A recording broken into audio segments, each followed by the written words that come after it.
ਵਾਹਿਗੁਰੂ ਸਾਹਿਬ ਜੀ।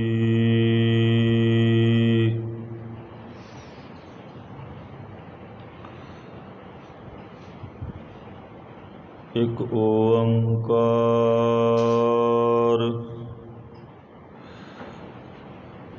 ਸਤਿਨਾਮ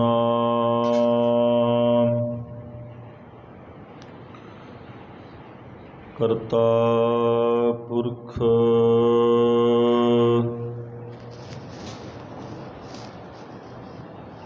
ਨਿਰਭਉ ਨਿਰਵੈਰ ਅਕਾਲ ਮੂਰਤ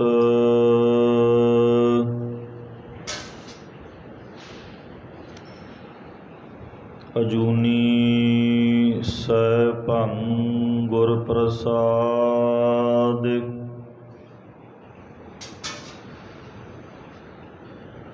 ਚੱਕਰ ਚਿਹਨ ਅਰ ਬਰਨ ਜਾਤ ਅਰ ਪਾਤ ਨਹਿਨ ਜੇਹ।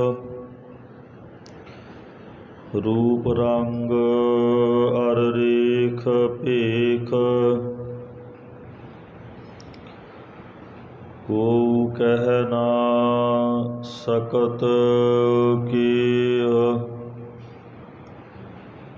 ਅਚਲ ਮੂਰਤ ਅਨਭਉ ਪ੍ਰਕਾਸ਼ ਅਮਿਤੋਜ ਕਹਿਜੈ।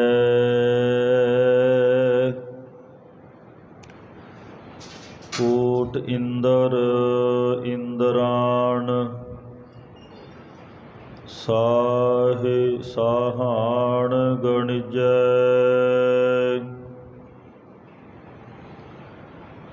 ਤ੍ਰਿਭਵਨ ਮਹੀਪ ਸੁਰ ਨਰ ਅਸੁਰ। ਨੇਤ ਨੇਤ ਬਨ ਤ੍ਰਿਨ ਕਹਿਤ ਤਵੈ ਸਰਬ ਨਾਮ ਕਥੈ ਕਵਣ। ਕਰਮ ਨਾਮ ਬਰਨਤ ਸੁਮਤ ਤੇਰੇ ਕਵਣ ਕਵਣ ਗੁਣ ਕਹਿ ਕਹਿ ਗਾਵਾ। ਤੂੰ ਸਾਹਿਬ ਗੁਣੀ ਨਿਧਾਨਾ ਤੁਮਰੀ ਮਹਿਮਾ ਵਰਨ ਨਾ ਸਕੋ। ਤੂੰ ਠਾਕੁਰ ਊਚ ਭਗਵਾਨਾ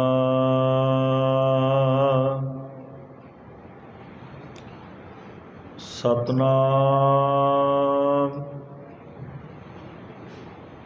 ਵਾਹਿਗੁਰੂ ਸਾਹਿਬ ਜੀ। ਗੌੜੀ ਮਾਝ ਮਹੱਲਾ ਚੌਥਾ।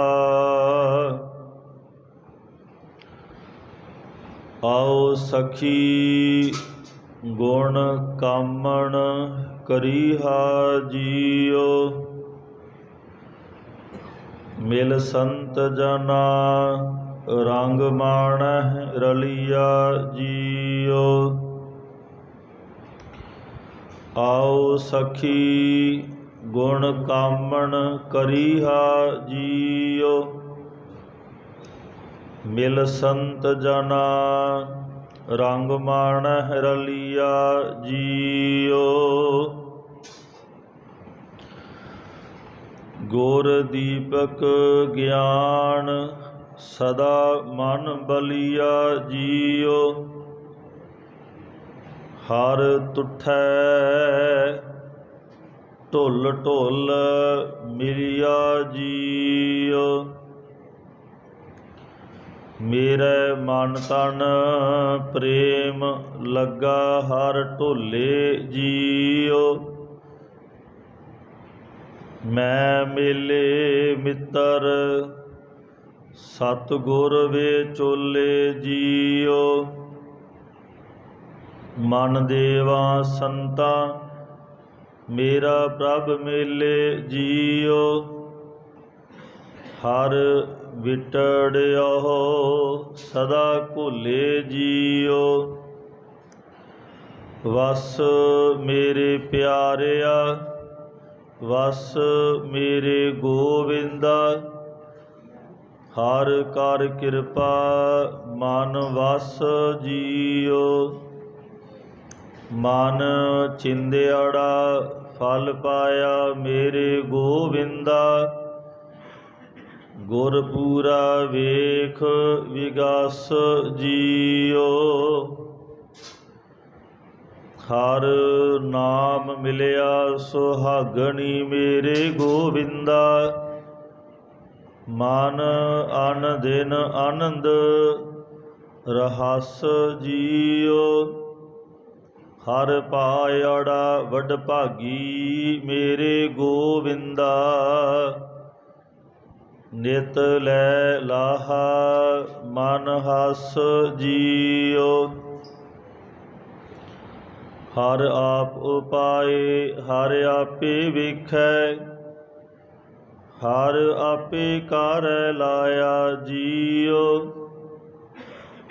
ਇਕ ਖਾਵਹਿ ਬਖਸ ਤੋਟ ਨ ਆਵੈ, ਇਕ ਨਾ ਫੱਕਾ ਪਾਇਆ ਜੀਓ। ਇਕ ਰਾਜੇ ਤਖਤ ਬਹੈ ਨਿਤ ਸੁਖੀਏ, ਇਕ ਨਾ ਭਿਖ ਮੰਗਾਇਆ ਜੀਓ। ਸਭ ਇੱਕੋ ਸ਼ਬਦ ਵਰਤਦਾ ਮੇਰੇ ਗੋਵਿੰਦਾ, ਜਨ ਨਾਨਕ ਨਾਮ ਧਿਆਇਆ ਜੀਓ। ਇਕ ਰਾਜੇ ਤਖਤ ਬਹੈ ਨਿਤ ਸੁਖੀਏ, ਇਕ ਨਾ ਭਿਖ ਮੰਗਾਇਆ ਜੀਓ। ਸਭ ਇੱਕੋ ਸ਼ਬਦ ਵਰਤਦਾ ਮੇਰੇ ਗੋਵਿੰਦਾ, ਜਨ ਨਾਨਕ ਨਾਮ ਧਿਆਇਆ ਜੀਓ। ਵਾਹਿਗੁਰੂ ਜੀ ਕਾ ਖਾਲਸਾ, ਵਾਹਿਗੁਰੂ ਜੀ ਕੀ ਫਤਿਹ। ਪਰਮ ਸਨਮਾਨਯੋਗ ਸ਼ਵਰ ਛਤਰ ਤਖਤ ਦੇ ਮਾਲਕ, ਹਲਤ ਪਲਤ ਦੇ ਰੱਖਿਅਕ, ਹਾਜ਼ਰਾ ਹਜੂਰ ਜਾਹਰਾ ਜਹੂਰ, ਸਰਬ ਕਲਾ ਭਰਪੂਰ ਸਰਬਰੇ ਕਾਇਨਾਤ, ਕੁੱਲ ਕਾਇਨਾਤ ਦੇ ਸਾਂਝੇ ਰਹਿਬਰ, ਜੁਗੋ ਜੁਗ ਅਟਲ ਸਤਿਗੁਰੂ ਸਾਹਿਬ ਸ੍ਰੀ ਗੁਰੂ ਗ੍ਰੰਥ ਸਾਹਿਬ ਜੀ ਦੀ ਪਾਵਨ ਪਵਿੱਤਰ ਹਜ਼ੂਰੀ ਦੇ ਅੰਦਰ ਸਤਿਗੁਰਾਂ ਦੀ ਸਾਜੀ ਨਵਾਜੀ ਗੁਰੂ ਸਰੂਪ ਗੁਰੂ ਖਾਲਸਾ ਸਾਧ ਸੰਗਤ ਜੀਓ, ਆਓ ਸਤਿਗੁਰੂ ਜੀ ਨੇ ਬੇਅੰਤ ਬਖਸ਼ਿਸ਼ ਰਹਿਮਤ ਕੀਤੀ ਹੈ। ਹਜੂਰ ਦੇ ਪਾਵਨ ਪਵਿੱਤਰ ਸਥਾਨ ਗੁਰਦੁਆਰਾ ਕਿਲ੍ਹਾ ਮੁਬਾਰਕ ਸਾਹਿਬ ਜੀ ਵਿਖੇ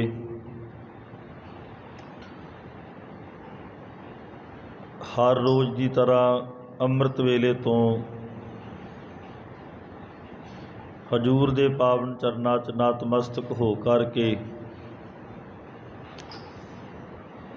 ਸਤਿਗੁਰਾਂ ਦੀ ਪਾਵਨ ਪਵਿੱਤਰ ਬਾਣੀ, ਅੰਮ੍ਰਿਤਮਈ ਬਾਣੀ ਦੇ ਨਿਤਨੇਮ, ਆਸਾ ਦੀ ਵਾਰ ਦੇ ਕੀਰਤਨ, ਗੁਰੂ ਕੇ ਕੀਰਤਨੀਆਂ ਦੀ ਰਸਨਾ ਪਾਸੋਂ ਆਪ ਜੀਆਂ ਨੇ ਸ਼ਰਵਣ ਕੀਤੇ ਹਨ। ਲੜੀਵਾਰ ਸਤਿਗੁਰਾਂ ਦੀ ਪਾਵਨ ਪਵਿੱਤਰ ਬਾਣੀ ਦੀ ਗੁਰਬਾਣੀ ਕਥਾ ਵਿਚਾਰ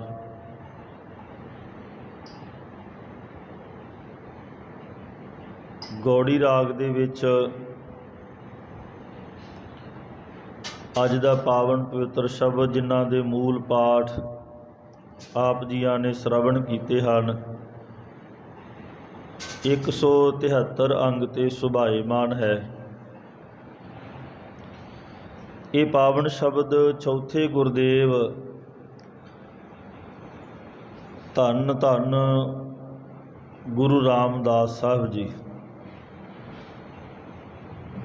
ਧੰਨ ਧੰਨ ਰਾਮਦਾਸ ਗੁਰ ਜਿਨ ਸਿਰਿਆ ਤਿਨੈ ਸਵਾਰਿਆ। ਪੂਰੀ ਹੋਈ ਕਰਾਮਾਤ ਆਪ ਸਿਰਜਣਹਾਰੈ ਧਾਰਿਆ। ਹਜੂਰ ਦੀ ਪਾਵਨ ਰਸਨਾ ਤੋਂ ਇਹ ਪਾਵਨ ਸ਼ਬਦ ਉਚਾਰਨ ਕੀਤਾ ਹੋਇਆ ਹੈ। ਇਸ ਪਾਵਨ ਸ਼ਬਦ ਦੇ ਰਾਹੀਂ ਸਤਿਗੁਰੂ ਅਕਾਲ ਪੁਰਖ ਪਰਮੇਸ਼ਰ ਦੇ ਨਾਲ ਮਿਲਾਪ ਕਰਨ ਦਾ ਢੰਗ, ਪਰਮੇਸ਼ਰ ਦੇ ਗੁਣ ਗਾਉਣ ਦਾ ਤਰੀਕਾ, ਅਕਾਲ ਪੁਰਖ ਪਰਮੇਸ਼ਰ ਨੂੰ ਪ੍ਰਾਪਤ ਕਰਨ ਦਾ ਤਰੀਕਾ, ਵਾਹਿਗੁਰੂ ਦੇ ਚਰਨਾਂ ਦੇ ਵਿੱਚ ਜੁੜਨ ਦਾ ਤਰੀਕਾ, ਸਲੀਕਾ ਦੱਸ ਰਹੇ ਨੇ ਵੀ ਇਸ ਤਰ੍ਹਾਂ ਵਾਹਿਗੁਰੂ ਦੇ ਚਰਨਾਂ ਜੁੜਨਾ ਕਰੀਏ। ਫਿਰ ਸਤਿਗੁਰਾਂ ਨੇ ਜਦੋਂ ਉਹ ਮਾਲਕ ਸਾਡੇ ਹਿਰਦੇ ਵਿੱਚ ਆਣ ਕੇ ਵਸ ਜਾਂਦਾ ਹੈ, ਉਸ ਮਾਲਕ ਦੇ ਸਾਡੇ ਹਿਰਦੇ ਵਿੱਚ ਵਸਣ ਦੇ ਨਾਲ ਜਿਹੜਾ ਸਾਡਾ ਤਨ ਤੇ ਮਨ ਜਿਹੜਾ ਹੈ, ਇਹਨੂੰ ਜਿਹੜਾ ਖਿੜਾਓ ਪ੍ਰਾਪਤ ਹੁੰਦਾ ਹੈ, ਖੁਸ਼ੀ ਪ੍ਰਾਪਤ ਹੁੰਦੀ ਹੈ। ਉਸ ਖੁਸ਼ੀ ਨੂੰ ਫਿਰ ਮਹਾਰਾਜ ਜੀ ਨੇ ਬਖਸ਼ਿਸ਼ ਰੂਪ ਵਿੱਚ ਦਰਸਾਉਣਾ ਕੀਤਾ ਹੈ। ਇਸ ਸ਼ਬਦ ਦੇ 4 ਬੰਦ ਨੇ ਮਹਾਰਾਜ ਜੀ ਨੇ ਬਖਸ਼ਿਸ਼ ਕੀਤੇ। 4 ਬੰਦਾਂ ਦੇ ਵਿੱਚ ਪਹਿਲਾਂ ਉਹਦਾ ਸ਼ੁਕਰਾਨਾ ਕਰਨਾ ਤੇ ਉਹਨੂੰ ਵਸ ਵਿੱਚ ਕਰਨਾ ਕਿਵੇਂ, ਕਿਉਂਕਿ ਪ੍ਰਮਾਤਮਾ ਜਿਹੜਾ ਹੈ ਉਹਦੇ ਬਾਰੇ ਦੱਸਿਆ ਵੀ ਨਾ ਤੂੰ ਆਵੇਂ ਵਸ ਬਹੁਤ ਘਿਨਾਵਣੇ, ਨਾ ਤੂੰ ਆਵੇਂ ਵਸ ਵੇਦ ਪੜਾਵਣੇ, ਨਾ ਤੂੰ ਆਵੇਂ ਵਸ ਕਿਤੈ ਸਿਆਣਪੈ, ਨਾ ਤੂੰ ਆਵੇਂ ਵਸ ਬਹੁਤਾ ਦਾਨ ਦੇ। ਸਮਾਪਤੀ ਤੇ ਮਹਾਰਾਜ ਨੇ ਇਹ ਬਚਨ ਕਿਹਾ ਕਿ ਸਭ ਕੋ ਤੇਰਾ ਵਸ ਅਗਮ ਅਗੋਚਰਾ, ਤੂੰ ਭਗਤਾਂ ਕੈ ਵਸ ਭਗਤਾਂ ਤਾਣ ਤੇਰਾ।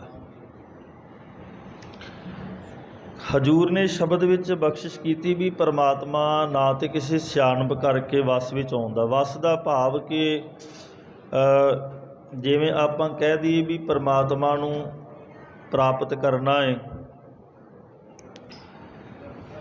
ਜਾਂ ਅਸੀਂ ਵਾਹਿਗੁਰੂ ਦੀ ਪ੍ਰਾਪਤੀ ਜਿਹੜੀ ਕਰਨੀ ਹੈ, ਜਾਂ ਮਿਲਾਪ ਕਰਨਾ ਹੈ, ਜਾਂ ਅਸੀਂ ਉਹਦੇ ਨਾਲ ਜੁੜਨਾ ਹੈ, ਉਹ ਕਿਸੇ ਸਿਆਣਪ ਕਰਕੇ ਨਹੀਂ ਜੁੜਿਆ ਜਾਂਦਾ। ਨਾ ਉਹ ਸਿਆਣਪ ਕਰਕੇ ਮਿਲਦਾ ਏ, ਨਾ ਬਹੁਤ ਘਿਨਾਵਣੇ ਤਰਲੇ ਮਿੰਨਤਾਂ ਕਰਨੀਆਂ। ਫਿਰ ਮਹਾਰਾਜ ਨੇ ਸਮਾਪਤੀ ਤੇ ਕਿਹਾ ਵੀ ਸਭ ਕੋ ਤੇਰਾ ਵਸ ਅਗਮ ਅਗੋਚਰਾ, ਕਿ ਹੇ ਮੇਰੇ ਮਾਲਕ, ਹੇ ਮੇਰੇ ਪ੍ਰਮਾਤਮਾ ਜੀ, ਸਾਰੀ ਕਾਇਨਾਤ, ਸਾਰੀ ਸ੍ਰਿਸ਼ਟੀ ਜਿਹੜੀ ਹੈ ਤੇਰੇ ਵਸ ਵਿੱਚ ਹੈ। ਇੱਕ ਬਚਨ ਇਹ ਕਿਹਾ ਵੀ ਤੂੰ ਭਗਤਾਂ ਕੈ ਵਸ ਭਗਤਾਂ ਤਾਣ ਤੇਰਾ। ਇਹ ਬਚਨ ਕਿਹਾ ਵੀ ਮੇਰੇ ਮਾਲਕ ਜੀ ਤੂੰ ਭਗਤਾਂ ਦੇ ਵਸ ਆਉਣਾ ਹੈ।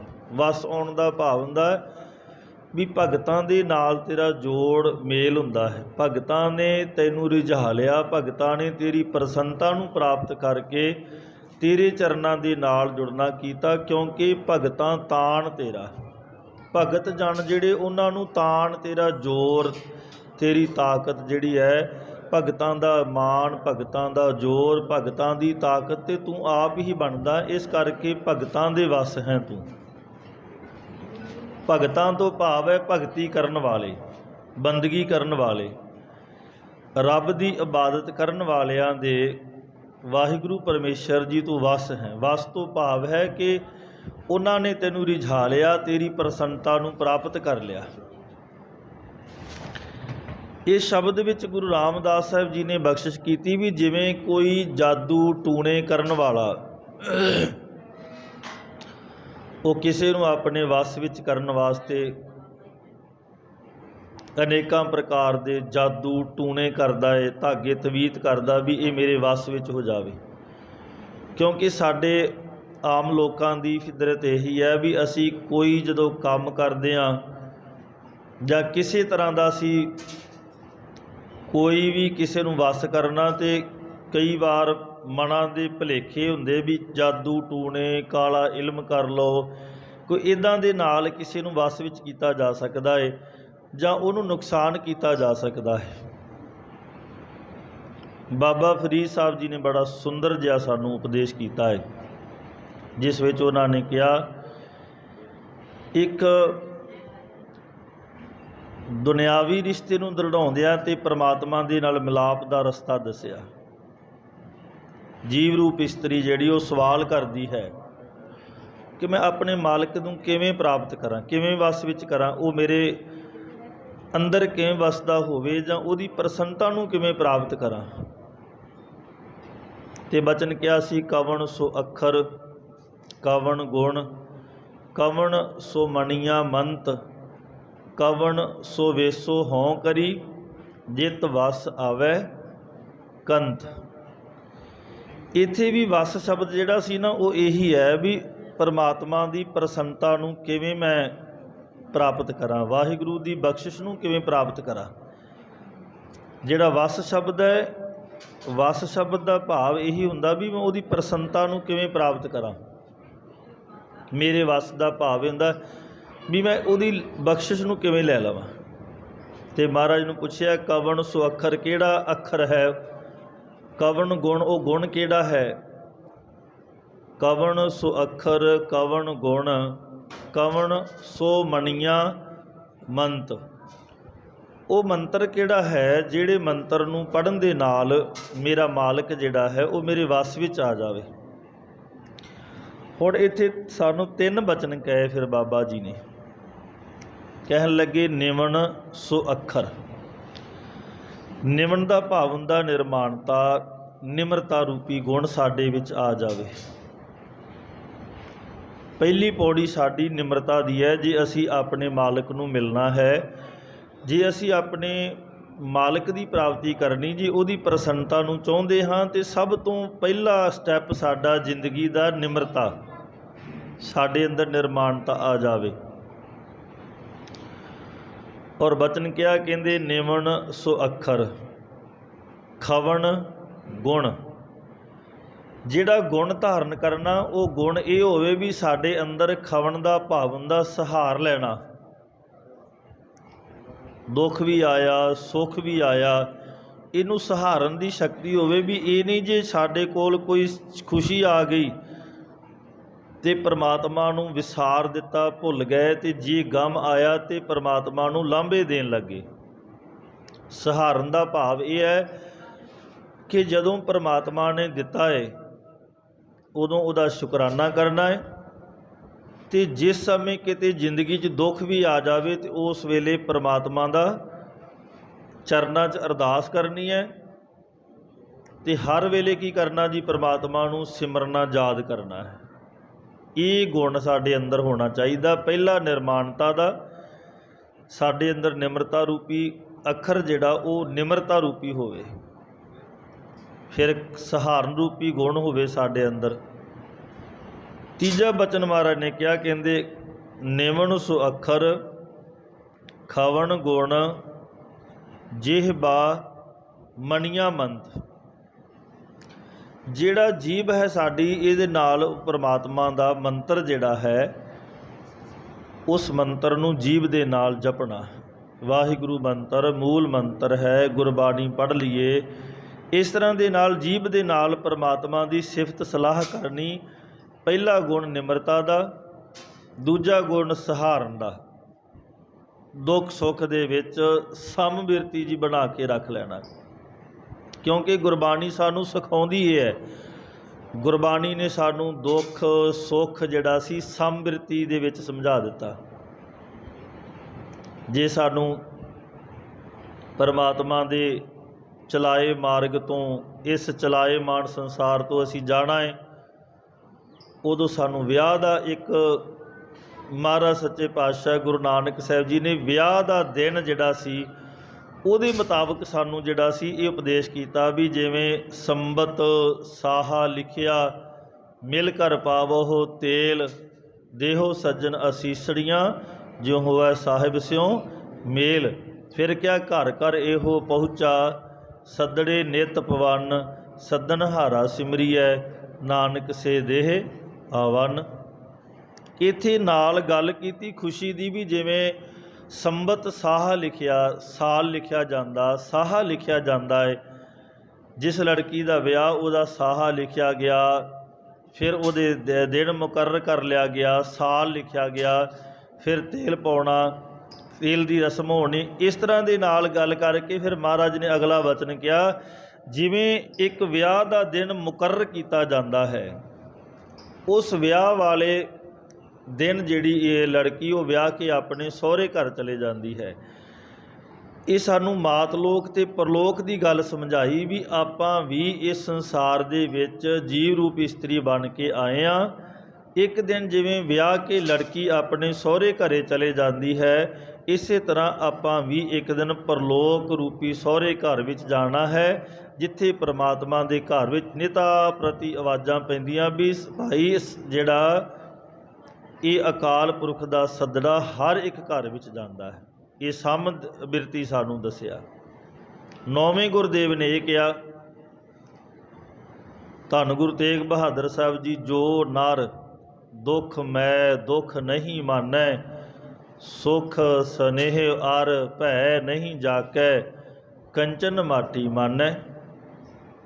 उन्होंने समबिरती विच ये कह दिता भी जिहड़ा मनुख दुख विच दुख नहीं मनदा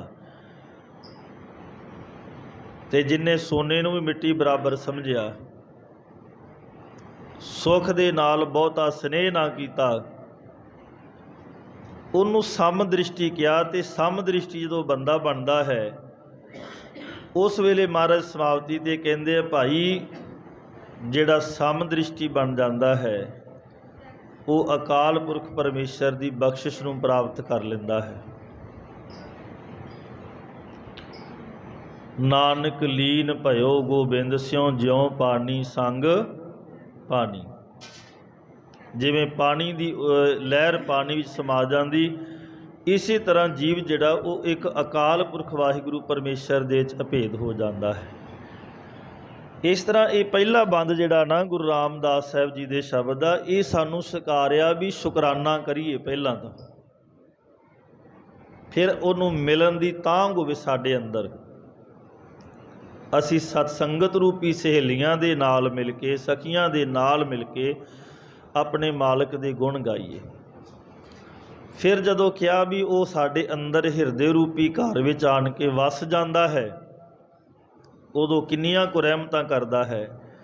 समाप्ति ते फिर दसिया भी वो अकाल पुरख वाहिगुरू ने सारा कुछ आप पैदा किया है, उहदी रजा विच आपां आए हाँ, उहदी रजा विच सारा संसार आया है।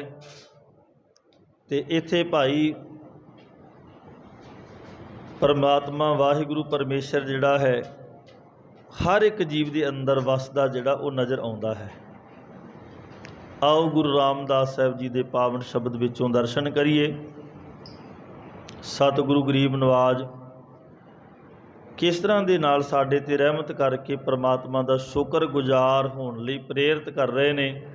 फिर साडे अंदर किवें वाहिगुरू वसेगा, सानू उहदे वसन दे नाल तन ते मन दे अंदर किन्नी कुछ खुशी पैदा हुंदी है। फिर सानू ये समझ पै जाती है कि सारा संसार ही परमात्मा दा रजा दे विच आया, सारा संसार ही परमात्मा की बख्शिश लैके आया है। किसी को थोड़ा है, किसी को बहुता है, ये सारे संसार इस तरह के नाल वाहिगुरू की बख्शिश नूं लैके आया। पर इस जिंदगी नूं प्राप्त करके आपां किवें कर्म कमा के वाहिगुरू की रहमत के पात्र बनना। आओ प्यार सहित गुरु चरणों च हाज़री लवाओ। कोई रसना वांझी ना रवे। बड़े प्यार अदब दे नाल आखो जी सतनाम श्री वाहिगुरू साहिब जी। गौड़ी माज महला चौथा। आओ सखी गुण कामण करिहा जियो। मिल संत जना रंग मान रलिया जियो। ਹਜੂਰ ਧੰਨ ਗੁਰੂ ਰਾਮਦਾਸ ਸਾਹਿਬ ਸੱਚੇ ਪਾਤਸ਼ਾਹ ਜੀ ਫਰਮਾਨ ਕਰਦੇ ਵੀ ਆਓ ਸਖੀ। ਸਖੀ ਦਾ ਭਾਵ ਹੁੰਦਾ ਜੀ ਸਹੇਲੀ, ਤੇ ਸਹੇਲੀ ਦਾ ਭਾਵ ਹੁੰਦਾ ਜਿਹਦੇ ਨਾਲ ਸਾਡੇ ਗੁਣ ਜਿਹੜੇ ਨੇ ਉਹ ਮਿਲਦੇ ਹੋਣ, ਸਾਡੀ ਵਿਚਾਰਧਾਰਾ ਜਿਸ ਦੇ ਨਾਲ ਮਿਲਦੀ ਉਹ ਮਿੱਤਰ ਹੁੰਦਾ। ਜੀਵ ਰੂਪ ਇਸਤਰੀ ਦੀ ਗੱਲ ਚੱਲਦੀ ਵੀ ਜੀਵ ਰੂਪ ਇਸਤਰੀ ਨੂੰ ਕਿਹਾ ਵੀ ਹੇ ਸਹੇਲੀ, ਹੇ ਸਖੀਏ, ਜਿਹਦੇ ਨਾਲ ਸਾਡੇ ਗੁਣ ਮਿਲਦੇ ਨੇ, ਜਿਹਦੇ ਨਾਲ ਸਾਡੀ ਮੱਤ ਮਿਲਦੀ ਹੋਵੇ ਉਹ ਸਾਡਾ ਮਿੱਤਰ ਹੈ। ਇਸਤਰੀਆਂ ਵਿੱਚ ਉਹਨੂੰ ਸਹੇਲੀ ਕਿਹਾ ਗਿਆ। ਤੇ ਇੱਥੇ ਗੱਲ ਗੁਣਾਂ ਦੀ ਕੀਤੀ ਵੀ ਗੁਣਾਂ ਦਾ ਸੁਮੇਲ ਹੋਵੇ। ਜਿੱਥੇ ਗੁਣਾਂ ਦਾ ਸੁਮੇਲ ਨਹੀਂ ਹੁੰਦਾ ਉੱਥੇ ਨਾ ਮਿੱਤਰ ਬਣਿਆ ਜਾਂਦਾ ਹੈ ਤੇ ਨਾ ਜੀਵ ਰੂਪ ਇਸਤਰੀ ਵੀ ਸਹੇਲੀ ਬਣਿਆ ਜਾਂਦਾ ਹੈ। ਜਿੱਥੇ ਬਹੁਤਾ ਗੂੜਾ ਪਿਆਰ ਹੋਵੇ ਨਾ ਉੱਥੇ ਕਿਹਾ ਜਾਂਦਾ ਵੀ ਇਹ ਮੇਰਾ ਬੜਾ ਗੂੜਾ ਮਿੱਤਰ ਹੈ। ਜੀਵ ਰੂਪ ਇਸਤਰੀ ਕਹਿੰਦੀ ਵੀ ਇਹ ਮੇਰੀ ਬੜੀ ਸਖੀ ਸਹੇਲੀ ਹੈ ਜਿਹਦੇ ਨਾਲ ਮੇਰਾ ਬਹੁਤਾ ਹੀ ਗੂੜਾ ਪਿਆਰ ਹੈ। ਤੇ ਮਹਾਰਾਜ ਸਾਹਿਬ ਜੀ ਨੇ ਇੱਥੇ ਬਚਨ ਕਿਹਾ, ਇੱਥੇ ਸਖੀ ਸਹੇਲੀ ਦਾ ਭਾਵ ਹੈ ਵੀ ਹੇ ਸਤ ਸੰਗੀ ਜੀਵ ਰੂਪ ਇਸਤਰੀ, ਹੇ ਸਤ ਸੰਗੀ। ਸਤ ਸੰਗੀ ਦਾ ਭਾਵ ਹੈ ਜਿਹੜਾ ਸਤ ਦਾ ਸੰਗੀ, ਜਿਹਨੇ ਸੱਚ ਸੁਣਨ ਦਾ ਜਿਹਨੇ ਸੰਗ ਕਰ ਲਿਆ, ਵੀ ਸੱਚੇ ਪਰਮਾਤਮਾ ਦੀ ਗਾਥਾ, ਸੱਚੇ ਪਰਮਾਤਮਾ ਦੀ ਵਾਰਤਾਲਾਪ, ਉਹਦੀਆਂ ਵਡਿਆਈਆਂ ਸੁਣਨ ਵਾਲੇ ਨੂੰ ਸਤ ਸੰਗੀ ਕਿਹਾ ਜਾਂਦਾ ਹੈ। ਤੇ ਸਤ ਸੰਗੀ ਕੌਣ ਹੈ? ਮਹਾਰਾਜ ਦਾ ਬਚਨ ਹੈ, ਸਤ ਸੰਗਤ ਜਿਹੜੀ ਹੈ, ਸਤ ਸੰਗਤ ਕੈਸੀ ਜਾਣੀਐ ਜਿੱਥੇ ਏਕੋ ਨਾਮ ਵਖਾਣੀ। ਜਿੱਥੇ ਇੱਕ ਹੀ ਪਰਮਾਤਮਾ ਦੀ ਗੱਲ ਹੋਵੇ, ਇੱਕੋ ਹੀ ਪਰਮਾਤਮਾ ਦੇ ਗੁਣਾਂ ਦਾ ਵਿਖਿਆਨ ਹੋਵੇ, ਉਹਨੂੰ ਸਤ ਸੰਗਤ ਕਿਹਾ। ਸਤ ਸੰਗਤ ਕੈਸੀ ਜਾਣੀਐ, ਕਿੱਦਾਂ ਦੀ ਹੋਵੇ ਸਤ ਸੰਗਤ? ਜਿੱਥੇ ਇੱਕੋ ਹੀ ਪਰਮਾਤਮਾ ਦੇ ਗੁਣਾਂ ਦਾ ਵਿਖਿਆਨ ਹੁੰਦਾ, ਉਹਨੂੰ ਸਤ ਸੰਗਤ ਕਿਹਾ ਹੈ। ਔਰ ਇਸ ਤਰ੍ਹਾਂ ਦੁਨੀਆ ਦੇ ਵਿੱਚ ਸੰਗਤ ਜਿਹੜੀ ਹੈ ਦੋ ਤਰ੍ਹਾਂ ਦੀ ਹੈ। ਇੱਕ ਸੰਗਤ ਮਾੜੀ ਵੀ ਹੁੰਦੀ ਹੈ ਜਿਹਦਾ ਸਾਡੀ ਜ਼ਿੰਦਗੀ ਦੇ ਵਿੱਚ ਮਾੜਾ ਪ੍ਰਭਾਵ ਪੈਂਦਾ ਹੈ। ਇੱਕ ਹੁੰਦੀ ਚੰਗੀ ਸੰਗਤ ਜਿੱਥੇ ਚੰਗੇ ਗੁਣਾਂ ਦਾ ਸੁਮੇਲ ਹੁੰਦਾ ਹੈ, ਜਿੱਥੇ ਚੰਗੇ ਗੁਣ ਚੰਗੀਆਂ ਗੱਲਾਂ ਸਿੱਖਣ ਵਾਸਤੇ ਮਿਲਦੀਆਂ, ਜਿੱਥੇ ਜ਼ਿੰਦਗੀ ਦਾ ਸਫ਼ਰ ਜਿਹੜਾ ਹੈ ਉਹ ਸੁਹਾਵਣਾ ਬਣਦਾ ਹੈ। ਇੱਕ ਸੰਗਤ ਇੱਦਾਂ ਦੀ ਹੋ ਜਾਂਦੀ ਹੈ ਜਿੱਥੇ ਜ਼ਿੰਦਗੀ ਦੇ ਵਿੱਚ ਬਹੁਤ ਵੱਡੇ ਘਾਟੇ ਪੈ ਜਾਂਦੇ ਹਨ, ਜ਼ਿੰਦਗੀ ਵਿੱਚ ਬਹੁਤ ਵੱਡੀਆਂ ਹਾਨੀਆਂ ਦਾ ਸਾਹਮਣਾ ਕਰਨਾ ਪੈ ਜਾਂਦਾ ਹੈ, ਉਹਨੂੰ ਸੰਗਤ ਕਿਹਾ। ਪਰ ਜਿੱਥੇ ਇੱਕ ਅਕਾਲ ਪੁਰਖ ਦੇ ਗੁਣ ਗਾਏ ਜਾਂਦੇ ਉਹਨੂੰ ਸਤ ਸੰਗਤ ਕਿਹਾ ਵੀ ਇਹ ਸਤ ਸੰਗਤ ਹੈ। ਜਿੱਥੇ ਇੱਕ ਸਤ ਜਿਹੜਾ ਸਦੀਵ ਕਾਲ ਅਟਲ ਪਰਮੇਸ਼ਰ ਹੈ, ਜਿੱਥੇ ਉਹਦੀ ਵਾਰਤਾਲਾਪ ਵਾਹਿਗੁਰੂ ਦੇ ਗੁਣਾਂ ਨੂੰ ਗਾਇਆ ਜਾਂਦਾ, ਉਹਨੂੰ ਸਤ ਸੰਗਤ ਕਿਹਾ। ਤੇ ਮਹਾਰਾਜ ਨੇ ਕਿਹਾ ਸਤ ਸੰਗਤ ਕੈਸੀ ਜਾਣੀਐ ਜਿੱਥੇ ਏਕੋ ਨਾਮ ਵਖਾਣੀ। ਜਿੱਥੇ ਇੱਕ ਹੀ ਪਰਮੇਸ਼ਰ ਦਾ ਨਾਮ ਵਿਖਿਆਨ ਕੀਤਾ ਜਾਂਦਾ, ਉਹਦੀਆਂ ਵਡਿਆਈਆਂ ਕੀਤੀਆਂ ਜਾਂਦੀਆਂ, ਉਹਨੂੰ ਸੰਗਤ ਕਿਹਾ। ਤੇ ਇੱਥੇ ਕਿਹਾ ਬਚਨ ਮਾਰ ਆਓ ਸਖੀ। ਸਖੀ ਦਾ ਭਾਵ ਹੈ ਆਓ, ਕਹਿੰਦੇ ਹੇ ਸਤ ਸੰਗਤ, ਸਤ ਸੰਗੀ ਰੂਪੀ ਸਹੇਲਿਓ ਆਓ। ਕੀ ਕਰਨਾ ਜੀ? ਆਪਾਂ ਗੁਣ ਕਾਮਣ ਕਰੀਹਾ ਜੀਓ। ਕਹਿੰਦੇ ਅਸੀਂ ਨਾ ਆ ਕੇ ਅਸੀਂ ਵਾਹਿਗੁਰੂ ਪਰਮੇਸ਼ਰ ਪ੍ਰਭੂ ਦੇ ਗੁਣਾਂ ਦੇ ਕਾਮਣ ਹੁੰਦਾ ਜੀ ਜਾਦੂ ਟੂਣਾ ਤਿਆਰ ਕਰਨਾ। ਕਾਮਣ ਦਾ ਭਾਵ ਹੁੰਦਾ ਵਸ ਕਰ ਲੈਣਾ, ਕਿਸੇ ਨੂੰ ਵਸ ਕਰਨਾ। ਤੇ ਵਸ ਦਾ ਭਾਵ ਹੁੰਦਾ ਵੀ ਜਿਵੇਂ ਕੋਈ ਜਾਦੂ ਟੂਣਾ ਕਰਕੇ ਕਿਸੇ ਨੂੰ ਆਪਣੇ ਵਸ ਕਰਨ ਦੀ ਕੋਸ਼ਿਸ਼ ਕਰਦਾ। ਇੱਥੇ ਗੁਣਾਂ ਦਾ ਟੂਣਾ ਕਿਹਾ ਵੀ ਗੁਣਾਂ ਦਾ ਆਪਾਂ ਗੁਣਾਂ ਦਾ ਸੰਗ੍ਰਹਿ ਇਕੱਠਾ ਕਰੀਏ, ਗੁਣਾਂ ਨੂੰ ਸੰਗ੍ਰਹਿ ਕਰੀਏ।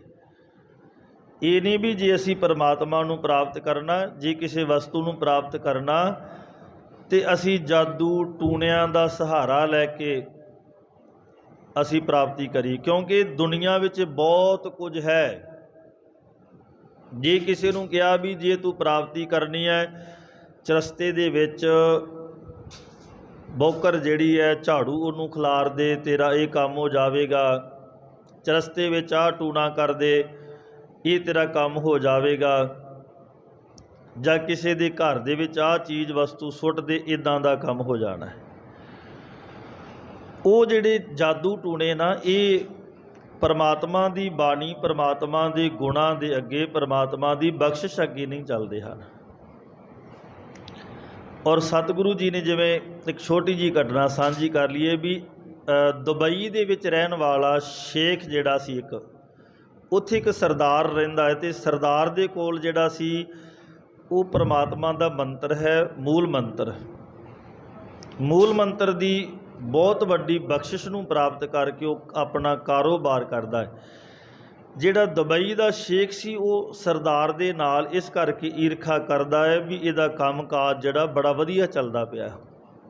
उन्हें जी काले इलम वाले नूं सद्दिया, उन्होंने बुला के कहन लगा भी जे इहदा काम काज ठप कर देवें, कोई इहो जिहा जादू टूणा, इहो जिहा मंत्र पढ़ कि इहदा काम काज जिहड़ा है वो रुक जावे। ये तां हुंदा भी जदों साडे अंदर ईरखा पैदा हो जाती है, असीं उदों ये सब कुछ करते हाँ। कि जे साडे अंदर इदां दी भावना पैदा हो जावे भी जे इहदे कोल एक है तो मैं मेहनत करां तो मैं 10 बना लवां, जे इहदे कोल 5 गुण ने तो मैं मेहनत करां मेरे अंदर 10 गुण होर आ जाण। पर नहीं, साडा अंदर ये लोचदा रहिंदा है भी इहदी बुराई जां इहदा नुकसान किवें हो सकता है। तो गुरबाणी सानू ये संदेश करदी भी पर का बुरा ना राखो चीत, तुमको दुख नहीं भाई मीत। पराए दा बुरा नहीं चितवना, फिर किसी प्रकार का दुख नहीं लगेगा। उस शेख ने की कीता भी ऐसा काला इलम जिहड़ा सी उहनूं बुला लिया, तो वह कहंदा भी मेरे कोल बहुत वड्डा मंत्र है, ये तो गल ही कोई नहीं है। वो कहंदा भी आ मंत्र मैं दिता, इस मंत्र दे नाल उहदा कारोबार जिहड़ा है वो ठप हो जाएगा। इन्ने दिनों बाद पता कर लई, शेख जिहड़ा सी वो थोड़े क दिनों बाद गया तो वो सरदार जी नूं आवाज़ दे के कहन लगा, सरदार जी होर सुनाओ। उन्होंने अगों बड़े लहजे दे विच आण के कहा भी शेख जी बहुत वड्डी किरपा है, बहुत महाराज की बख्शिश है। शेख दे अंदर अग लग गई भी मैं इहदा नुकसान करना चाहुंदा सी ते इह कह रहा भी बड़ी बख्शिश है, बड़ी किरपा है। वो फिर मुड़िया तो फिर उन्होंने अपने काले इलम वाले नूं कहन लगा भी उहदा ते बिगड़िया ही कुछ नहीं। उन्हें कहा भी आ मैं होर मंत्र देना, ये सब तो वड्डा मंत्र है, ये अगे अज तक कोई शक्ति टिकी नहीं है। उन्हें वो भी दिता तो वह भी पढ़िया पढ़ाया, सब कुछ किया तो फिर गया। थोड़े दिनों बाद शेख सरदार जी कारोबार वो कहते भी चढ़दी कला है, वधिया बख्शिश है, कारोबार बहुत वधिया है।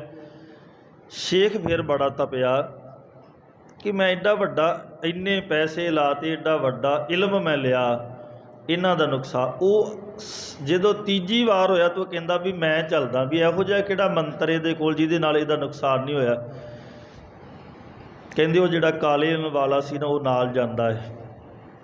जिहड़े कैबन दे विच सरदार जी बैठे ने उत्थे मूल मंत्र दा जाप चलदा है, मूल मंत्र दा जाप हो रहा है। मूल मंत्र का जाप हो रहा, जो कैबन के अंदर वो पैर धरन लग्या तो उन्होंने इस तरह के नाल झटका लग्या भी जिवें कोई बिजली का करंट लगता है जां कोई धक्का मारदा, इस तरह के नाल वो काले इलम वाला पिछे नूं डिग्या। जदों पिछे नूं हटदा है तो उन्हें फिर उस शेख नूं कहा, कहन लगा भी मैं समझदा सी मेरे मंत्र सब तो वड्डे ने, पर जिहड़ा मंत्र इन्हां दे कोल है सरदार जी दे कोल, इस मंत्र तो वड्डा कोई मंत्र नहीं हो सकदा। ते उसी मूल मंत्र गुरु नानक साहिब जी दा उचारण कीता मूल मंत्र जिहड़ा अकाल पुरख दी बख्शिश रहमत दवाउंदा है। इस तरह दुनिया विच हुंदा भी किसी नूं वस करना जां किसी नूं अपने अधीन करन दे लई असी जादू टूने टामना दा सहारा लैने आ, ते सब तो वड्डा सहारा ते गुरबाणी ते परमेश्वर दा सिमरन ते उहदा मूल मंत्र है। पाकिस्तान दा यकूब खान राष्ट्रपति बनदा है, वो मूल मंत्र दी बख्शिश दे नाल रहमत दे नाल बनदा है। किते बचपन च स्कूल जांदा है, टीचर कह दिंदे भी बहुत पढ़ाई विच बड़ा ही कमज़ोर है, कुछ नहीं पढ़ सकता, तो डरदा उन्होंने क्लास में कोई वड़न नहीं दिंदा सी। वो डरदा गुरुद्वारे रस्ते 'च गुरुद्वारा आउंदा तो उत्थे बह जांदा है। उत्थे बहिंदा तो एक दिन उत्थों दे ग्रंथी साहिबान दे नाल उहदा मेल हो जांदा। पुछया भी बेटा स्कूल नहीं जांदा? उन्हें कहा भी मेरे टीचर मेरे नाल दे जिहड़े बच्चे ने वो मैनूं बड़ा मखौल करदे भी पढ़ाई दे विच अवल नहीं है, पढ़ाई नहीं कर सकदा, तो मैं पढ़न दे विच बड़ा कमज़ोर हाँ। मेरे टीचर भी मैनूं प्यार नहीं करते, तो मेरे नाल दे संगी साथी वो भी मैनूं जिहड़े है अपने नाल नहीं बिठाउंदे। कहंदे जी वो भाई साहब ने फिर कहा भी चंगा जे होर पढ़ाई करनी फिर तैनूं एक मैं मंत्र दिना, ये मंत्र नूं रोज़ाना पढ़िया कर। उन्होंने हौली हौली पढ़ाउणा शुरू करता, एक ओंकार इस तरह सिखाया, तो मूल मंत्र पढ़ा दिता। जगूब खान कहंदे मूल मंत्र पढ़िया, तो जब जिवें जिवें मूल मंत्र पढ़दा सी वो स्कूल चलिया जांदा, उहदा डर भै भी खत्म हो गया, सारे टीचरां दे नाल प्यार बन गया, जिहड़े बच्चे नहीं उन्होंने पसंद करते सन उन्हां दे नाल भी प्यार बन गया। तो एक दिन ऐसी किरपा हुई कि वो राष्ट्रपति बनया। राष्ट्रपति बनया तो उन्हें अपनी जिहड़ा घर दे अंदर जिथे उहदा मकान सी उत्थे भी मूल मंत्र उन्हें ला के ते गुरु नानक साहब जी की बख्शिश नूं प्राप्त किया। किसी पंजाबी ने पूछ लिया भी तुसी मुसलमान जिहड़े पंज नमाज़ां दे आदि ते तुसी मूल मंत्र, उन्हें फिर अपनी ये सारी गाथा सुनाई भी इसे मूल मंत्र की बदौलत, इसे मंत्र की बदौलत मैं अज राष्ट्रपति हाँ। ये बख्शिश है, रहमत है। इस करके गुरमुखो महाराज की बाणी ये कह रही भी किसी भी चीज़ की प्राप्ति करने वास्ते असी जादू टूणियां का सहारा लेने हाँ। गुरु साहब जी कह रहे हैं अज का विशा ये भी आओ सखी गुण कामन करीहा जियो, सतसंगत रूपी सहेलियो आओ। जिहड़ा कामन टूना भाव के परमेश्वर की बख्शिश लैण वास्ते आपां की करिए भी जादू टूने जादू तैयार करिए। हुण ये नहीं भी धागे तवी तैयार करिए, इहदा भाव यह आ भी असी प्रभु पति नूं वस करिए। किवें करिए वस? क्योंकि साडी दुनिया विच ये भी चलदा ना, किसी भैन का घर वाला वो अपने घर वाले नूं अपने वस विच करन वास्ते धागे तवीत सियाणिਆਂ जिथे कहते कोई सियाणा जी ये बड़ा सियाणा धागे तवीत करा के इदां दे काम भी करते फिरदे, भावें उहदे च नुकसान हो जाए साडा, पर साडी समझ तो बाहर है। तो इत्थे गल हो रही गुणा की भी, गुणा रूपी जादू टूने तैयार करिए, ना कि धागे तवीत जां इहो जिहियां दवाइयां लैके। आप कई भैन अपने घर वालियां नूं दाल च पाता जी, आटे च मिला के खवाता जी, इन्हां दे गल च तवीत पाता जी, फिर साडे वस हो जाएगा। नहीं, महाराज गुरु रामदास साहब जी कह रहे आओ भैनों, आओ सखियो, आपां अपने पति परमेश्वर नूं वस करन दा जादू टूना सीखीए। ते वो जादू टूना यह है कि निमन सो अखर खवन गुण जिहबा मणिया मंत। वो ये गुण होना चाहिए साडे च, निमरता रूपी गुण होवे, साडे च सहारण रूपी गुण होवे, ते साडे विच अपनी जीभ दा मिठा बोलना परमात्मा की बंदगी रूपी गुण होवे साडे कोल। हुण साडे रिश्तियां च क्यों इदां दीयां दराड़ां पै गईयां? क्योंकि साडे कोल निमरता नहीं, ना पति कोल ना पत्नी कोल। सहारण दा गुण नहीं, एक ने गल की दूजा 10 होर सुणाउंदा है। तीजा साडे कोल ये नहीं भी मंत्र है नहीं, परमात्मा की बख्शिश नहीं, सिमरन नहीं साडे कोल हैगा। ये अज दा जिहड़ा अजोका समा सानू इस पासे लैके जा रहा भी साडे विच ये गुणां दी घाट आ गई। इन्हां गुणां करके असी अज सारियां तो वक्खो वक्खरे होए फिरदे। अगे पहलां वेखो, पिछले अज तो 40-50 साल पिछे नूं वेखीए, एक एक परिवार दे विच 50-50 जी रही जांदे ने। इक्को परिवार दे विच किन्ने किन्ने जी रहिंदे सन, उन्हां च ये गुण सी, एक दूजे नूं एक दूजे दी गल नूं सहार लैण दा गुण सी उन्हां च, एक दूजे की गल सुनन का सलीका सी उन्हां नूं। जे कोई वड्डा कहंदा भी ते उहनूं गल नूं सुन के विचारिया जांदा सी। अज विचारन का समा नहीं, ना किसी की गल कोई सुनन नूं तैयार है, ना ही अज किसी की गल सहारी जाती। भी इन्ना गुस्सा गिला, इन्ना तनाव जिंदगी का वधिया है भी एक दूजे नाल नफरत इदां बनती गई साडे च। प्यार की थां ते नफरत बन गई।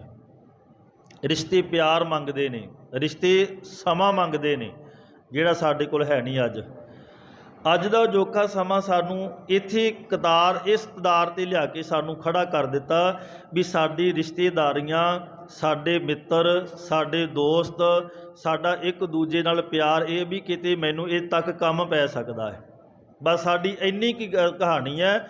ਸਾਨੂੰ ਇਹ ਇੱਥੇ ਤਦਾਰ 'ਤੇ ਲਿਆ ਕੇ ਖੜਾ ਕਰਤਾ ਵੀ ਇਹਦੇ ਤੱਕ ਮੈਨੂੰ ਕੋਈ ਕੰਮ ਪੈ ਸਕਦਾ, ਲੋੜ ਪੈ ਸਕਦੀ। ਪਰ ਉਸ ਰਿਸ਼ਤੇ ਨੂੰ ਨਿਭਾਉਣ ਦੇ ਲਈ ਪਿਆਰ, ਸਮਾਂ ਚਾਹੀਦਾ ਸੀ, ਪਿਆਰ ਚਾਹੀਦਾ ਸੀ, ਇੱਕ ਦੂਜੇ ਦੀ ਗੱਲ ਨੂੰ ਸਮਝਣ ਦਾ ਸਾਨੂੰ ਸਲੀਕਾ ਹੋਣਾ ਚਾਹੀਦਾ। ਉਹ ਸਾਡੇ ਕੋਲ ਖਤਮ ਹੋ ਗਿਆ।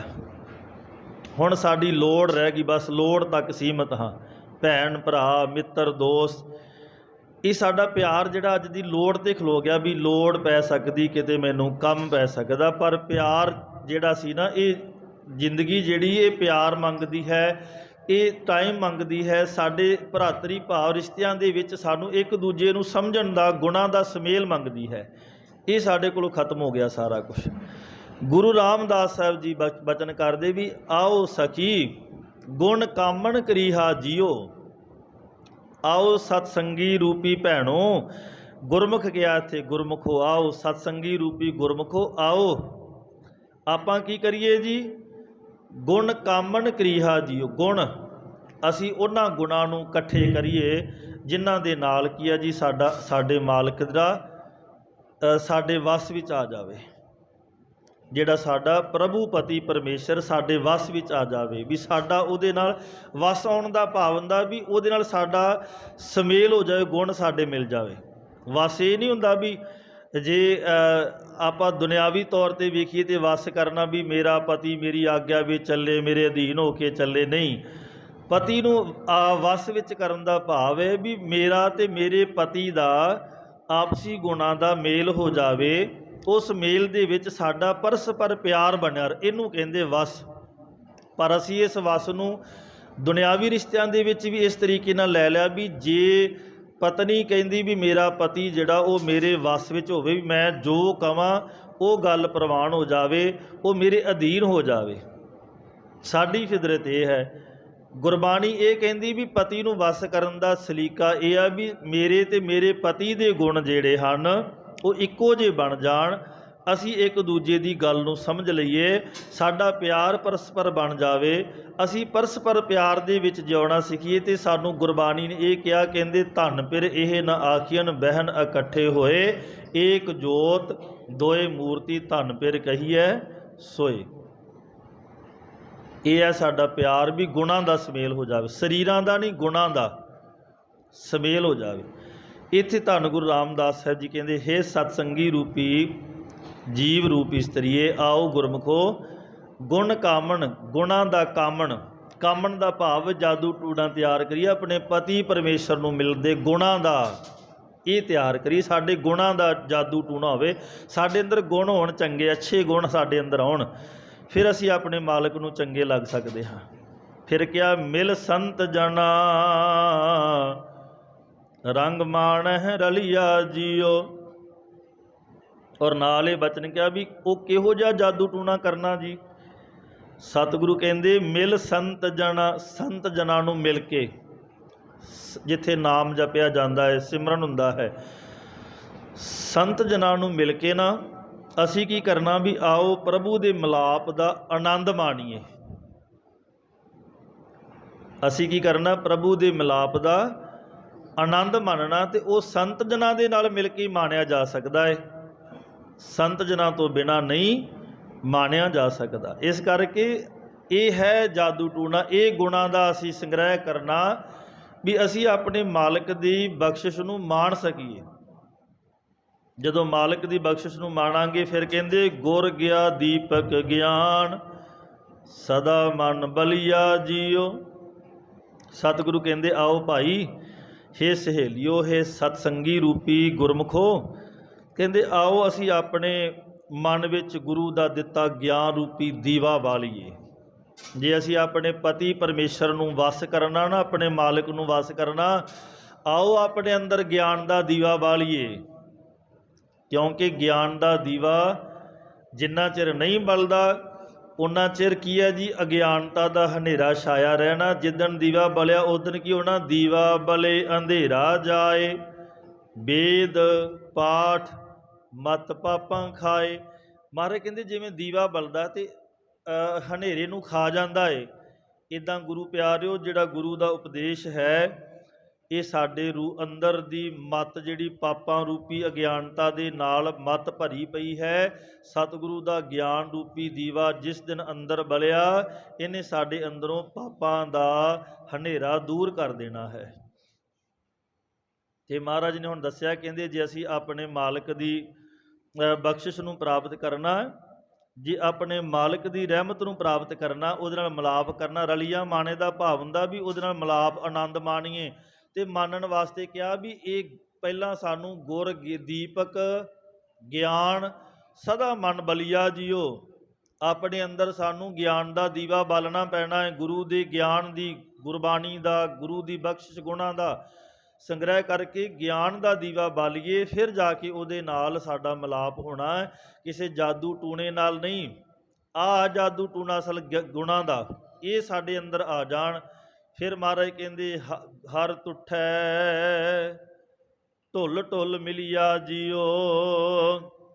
कहते भाई इस तरह के नाल जो ज्ञान का दीवा साडे अंदर बल गया, फिर की है जी प्रभु साडा त्रुट पैंदा है। हुण साडी दुनियावी गल्लां भी सारियां ये ने, जीव रूप इस्तरी पति दे नाल मेल, ये सारियां इदां गलियां गल्लां ने भी जिवें जीव रूप इस्तरी अंदर गुण आउंदे ते पति दे नाल उहदा जिहड़ा प्यार दुगना वध जांदा है। इसी तरह सानू कहा भी जे साडे अंदर ज्ञान का दीवा बलिया ते साडा मालिक साडे ते त्रुट पवेगा, प्रसन्न हो जाएगा। पर जदों त्रुटदा तदों की हुंदा जी हर तुठै ढुल ढुल मिलिया जियो। ढुल ढुल हुंदा जी असी अपने मालिक दे ढुल के हुंदा शुकर करना। ढुल दा असल अर्थ हुंदा भी ढल जाना, ढल जाण दा भाव हुंदा भी शुकर करना। गुरु रामदास साहब सच्चे पातशाह जी कहंदे जिस दिन साडे अंदर ज्ञान का दीवा बलिया उस दिन साडा मालिक साडे ते प्रसन्नता धारण करेगा। जदों प्रसन्नता धारण करदा ते गुरमुखो फिर साडे अंदर ये जिहड़ा ढुलना भाव कि साडे अंदर जिहड़ी वो साडा मन हंकार दे विच औगणा दे विच जिहड़ा बड़ा तत्पर रहिंदा सी वो ढल गया। ढल के उहनूं समझ लग गई कि आ शरीर ये सब कुछ जो कुछ मिलिया ये मेरे मालिक की दात है।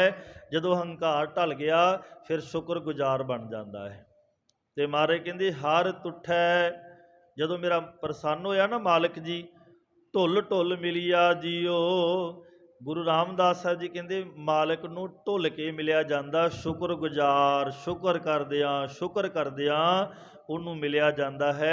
शुक्र तो बिना नहीं मिलिया। अज तक कोई जीव दसो भी जिहड़ा हंकार करके मिलिया होवे मालिक नूं, कोई ऐसी उदाहरण है भी जिहड़ा हंकार विच कहे मैं मिल गया रब नूं? नहीं मिलिया। जे किते इदां दी उदाहरणां इतिहास गुरबाणी दिंदियां साडा, जे किते मलक भागो हंकार विच ब्रह्म भोज करदा ते गुरु नानक साहब जी की करदे आ जी, भाई लालो दे घर कोदरे दा प्रशादा छक लैंदे ने। ਉਹਦਾ हंकार एक पासे है तो एक पासे निमरता ते प्यार है। जे किते कृष्ण भगवान द्वापर दा युग जांदा है तो उदों की हुंदा जी, उदों बिदर दे घर दे प्यार उहदी निमरता दे वस हो के दे घर चले जांदे। दुर्योधन दे घर दे चंगे विषे मैट, चंगे विषे जिहड़े चंगे पकवान, चंगे उहदियां घर दियां जिहड़ियां गलीचे विषे सी उहनां नूं छड्ड के रब जिहड़ा वो एक गरीब दी छपरी विच लिया जांदा। क्यों गया? क्योंकि उहदे च निमरता है, हंकार वाले दे नहीं गया। इसे तरह साडे अंदर दी गल है भी जे साडे अंदर हंकार है तो साडे अंदर कदे भी परमात्मा नहीं आवेगा, साडे अंदर कदे गुण नहीं आउणगे। जिस दिन साडे अंदर निमरता आ गई उस दिन साडे अंदर वो वस जाता है। इस करके क्या कहते हर तुठै ढुल ढुल मिलिया जियो। जे मेरे मालिक नूं मिलण दी तांघ है ना तुहानूं, इस तरह कहते आ गुण धारण कर लिए, अपने अंदर ज्ञान का दीवा बालीए जिहदे नाल साडे अंदरों भरम अज्ञानता दा हौमे दा जिहड़ा नाश हो जावे। जदों फिर गुरु किरपा करदा, प्रसन्नता धारण करदा, ढुल ढुल मिलिया जियो भाई। इस तरह दे नाल जीव जिहड़ा प्रभु दे प्रसन्न होण दा शुक्र विच आस के उहदे चरनां विच मिल जाईदा। यह है असल तरीका परमात्मा नूं मिलण दा। ਇਹ ਅੱਜ ਪਹਿਲਾ ਬੰਦ, 4 ਬੰਦ ਨੇ ਸ਼ਬਦ ਲੰਬੇਰਾ ਪਹਿਲੇ ਬੰਦ ਦੀ ਵਿਚਾਰ ਹੋਈ ਹੈ। ਬਾਕੀ ਰਹਿੰਦੇ ਬੰਦ ਜਿਹੜੇ ਅਗਲੇ ਸ਼ਬਦ ਵਿੱਚ ਦੱਸਣਗੇ। ਜਦੋਂ ਸਾਡੇ ਅੰਦਰ ਪਰਮਾਤਮਾ ਵਸ ਜਾਂਦਾ ਹੈ ਫਿਰ ਸਾਨੂੰ ਕਿੰਨੀਆਂ ਕੁ ਰਹਿਮਤਾਂ ਹੁੰਦੀਆਂ। ਅੱਜ ਇੰਨੀਆਂ ਬੇਨਤੀਆਂ ਪ੍ਰਵਾਨ ਕਰਨੀਆਂ। ਇਹ ਸ਼ਬਦ ਦਾ ਜਿਹੜਾ ਕੇਂਦਰੀ ਭਾਵ ਜਾਂ ਸ਼ਬਦ ਦਾ ਜਿਹੜਾ ਸਾਰ ਇਹ ਹੈ ਵੀ ਭਾਈ ਚੰਗੇ ਗੁਣਾਂ ਦਾ ਸੰਗ੍ਰਹਿ ਆਪਣੇ ਅੰਦਰ ਇਕੱਠਾ ਕਰੀਏ ਤੇ ਸੰਗੀਆਂ ਦੇ ਨਾਲ, ਸਤਸੰਗੀਆਂ ਦੇ ਨਾਲ ਗੁਰਮੁਖਾਂ ਦੀ ਸੰਗਤ ਕਰੀਏ, ਫਿਰ ਜਾ ਕੇ ਪਰਮਾਤਮਾ ਦੇ ਨਾਲ ਸਾਡਾ ਮੇਲ ਹੋ ਜਾਣਾ ਹੈ। ਔਰ ਜਦੋਂ ਮੇਲ ਹੁੰਦਾ ਉਹਦੀ ਬਖਸ਼ਿਸ਼ ਸਾਡੇ ਅੰਦਰੋਂ ਅਗਿਆਨਤਾ ਦਾ ਹਨੇਰਾ ਦੂਰ ਹੁੰਦਾ ਹੈ। ਤੇ ਭਾਈ ਸ਼ੁਕਰ ਦੇ ਵਿੱਚ ਆਪਣਾ ਜੀਵਨ ਜਿਹੜਾ ਹੈ ਉਹਨੂੰ ਬਤੀਤ ਕਰੋ ਵੀ ਵਾਹਿਗੁਰੂ ਤੇਰਾ ਸ਼ੁਕਰ ਹੈ, ਅਸੀਂ ਤੇਰੇ ਸ਼ੁਕਰ ਦੇ ਵਿੱਚ ਆਪਣਾ ਜੀਵਨ ਬਤੀਤ ਕਰੀ। ਇੰਨੀਆਂ ਬੇਨਤੀਆਂ ਪ੍ਰਵਾਨ ਕਰਨੀਆਂ। ਹੋਈਆਂ ਭੁੱਲਾਂ ਚੁੱਕਾਂ ਦੀ ਖਿਮਾ, ਅੱਗੇ ਤੋਂ ਸਤਿਗੁਰੂ ਸਮਤ ਬਖਸ਼ਿਸ਼ ਕਰਨ। ਪਿਆਰ ਸਹਿਤ ਫਤਿਹ ਬੁਲਾਓ, ਕੋਈ ਰਸਨਾ ਵਾਂਝੀ ਨਾ ਰਵੇ। ਗੱਜ ਕੇ ਆਖੋ ਜੀ ਵਾਹਿਗੁਰੂ ਜੀ ਕਾ ਖਾਲਸਾ, ਵਾਹਿਗੁਰੂ ਜੀ ਕੀ ਫਤਿਹ।